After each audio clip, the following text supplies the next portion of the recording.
আসসালামু আলাইকুম বন্ধুরা, তোমরা সবাই কেমন আছো? আশা করি ভালো আছো। চলে আসলাম আজকে তোমাদের সাথে নতুন একটি রেসিপি শেয়ার করব। এখানে আমি নতুন আলু ও টমেটো নিয়েছি। আজকে নতুন আলু ও টমেটো দিয়ে রুই মাছ রান্না করে দেখাবো। এই তো আমি নতুন আলু কেটে নিয়েছি। আলুগুলো ভালোভাবে ধুয়ে নিয়েছি। এভাবে করে কেটে নেবা। এরপর আমি টমেটো এভাবে করে কেটে নিয়েছি। এরপর রুই মাছগুলো ভালোভাবে ধুয়ে নিয়েছি লবণ দিয়ে, হলুদ দিয়ে। রুই মাছগুলো ধোয়া হয়ে গেলে এখন আমি মশলা দিয়ে মাখিয়ে ভাজবো।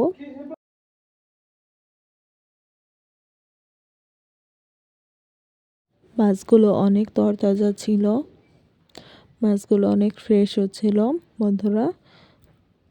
এই তো মাছগুলো দেখে তোমরা হয়তো বুঝতে পারছো অনেক তরতাজা ছিল মাছগুলো এখন আমি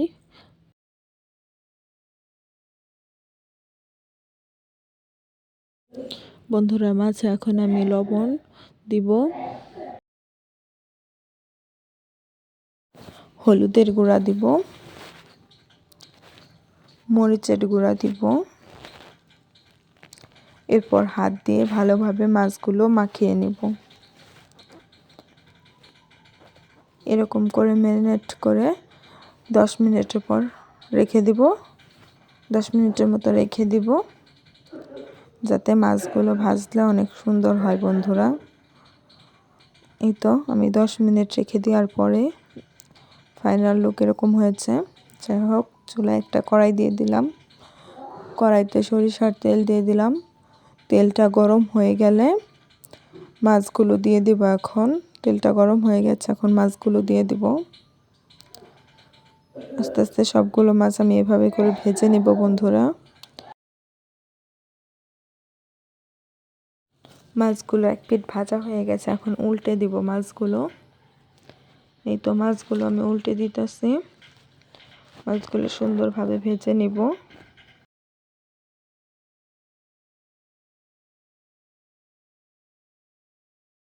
মাছগুলো ভাজার পরে ফাইনাল লুক, মাছ ভাজাগুলো অনেক সুন্দর হয়েছে বন্ধুরা। এরপর মাছ ভাজার ওই তেলে পেঁয়াজ কুচি দিয়ে দিব। পরিমাপ মতো পেঁয়াজ কুচি দিয়ে দিলাম। পেঁয়াজগুলো এখন ভাজা ভাজা করে নেব।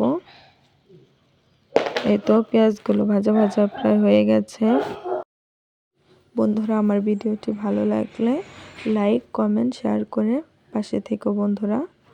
এই তো আমার পেঁয়াজগুলো ভাজা ভাজা হয়ে গেছে।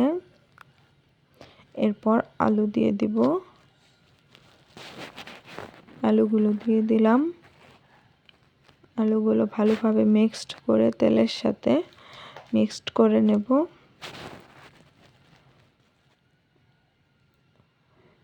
এরপর সামান্য পানি দিয়ে দিলাম। মিক্সড করে নিয়ে এখন সমস্ত মশলা দিয়ে দিব। তো আমি সব মশলা এখন দিয়ে দেওয়ার জন্য প্রস্তুত হয়ে গেলাম। পানিটা বলক এসে গেছে, সামান্য আদা ও রসুন কুচি দিয়ে দিলাম। হলুদের গুঁড়া দিয়ে দিলাম। কাঁচা মরিচ দিয়ে দিব। শুকনো মরিচের গুঁড়া দিব। সজের গুঁড়া দিব। লবণ দিব।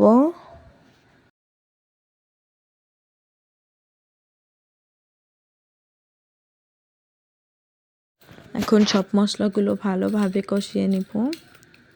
আলুটা আগে দিয়েছি, তার কারণ আলুটা সেদ্ধ হয়ে যাবে ভালোভাবে, এর জন্য আলুটা আগে দিয়েছি।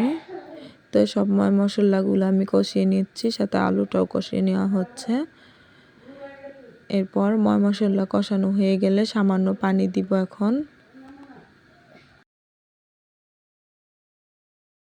সামান্য পানি দিয়ে দিলাম। এই পানিতে যাতে আমার আলুটা সেদ্ধ হয়ে যায় সেই পরিমাপে আমি পানি দিয়ে দিয়েছি। তো পানির পরিমাপ এরকম থাকবে। এরপর আমি ঢেকে দিব। ঢেকে দিয়ে আলুটা সিদ্ধ করে নিব ভালোভাবে। তো আমার বলক এসে গেছে। এরপর নাড়া দিয়ে নিব। পানিটা যাতে তাড়াতাড়ি শুকিয়ে যায়। পানিটা শুকিয়ে গেলে এই তো আমার মশলাগুলো কষানো হয়ে গেছে ভালোভাবে, আলুটাও কষানো হয়ে গেছে। এরপর টমেটো কুচি দিয়ে দিলাম। এভাবে আলুটা আগে সেদ্ধ করে নিয়ে তারপর টমেটো কুচি দিব, যাতে টমেটোগুলো গলে না যায় বন্ধুরা। এই তো আমার আলুটাও হয়ে গেল, টমেটোটাও হয়ে গেল।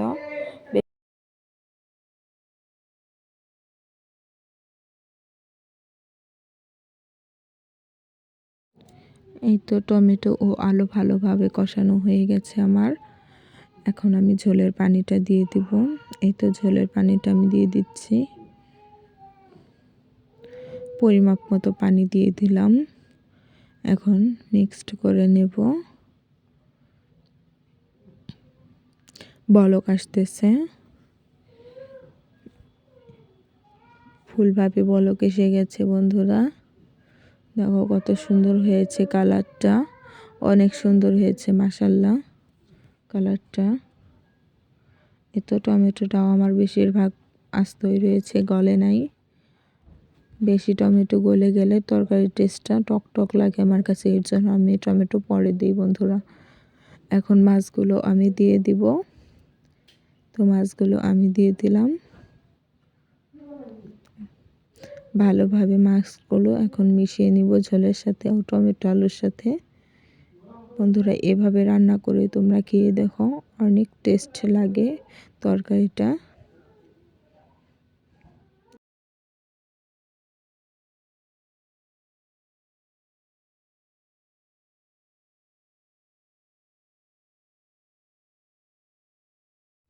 এভাবে 15 মিনিট ফুটিয়ে নিব। তারপরে সজের পাতা কুচি দিয়ে দিব নামানো আগ দিয়ে। এতো সজের পাতা কুচি দিয়ে দিলাম।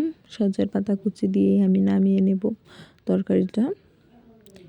দেখো বন্ধুরা কত সুন্দর কালার হয়েছে তরকারিটার। তো তরকারিটা আমি নামিয়ে নিয়েছি, অনেক সুন্দর হয়েছে তরকারিটা। সবাই আমার ভিডিওটি ভালো লাগলে সাবস্ক্রাইব করে বন্ধু হয়ে পাশে থাকো। তরকারিটা অনেক লোভনীয় হয়েছে বন্ধুরা। সবাই ভালো থাকবেন। আল্লাহ হাফেজ।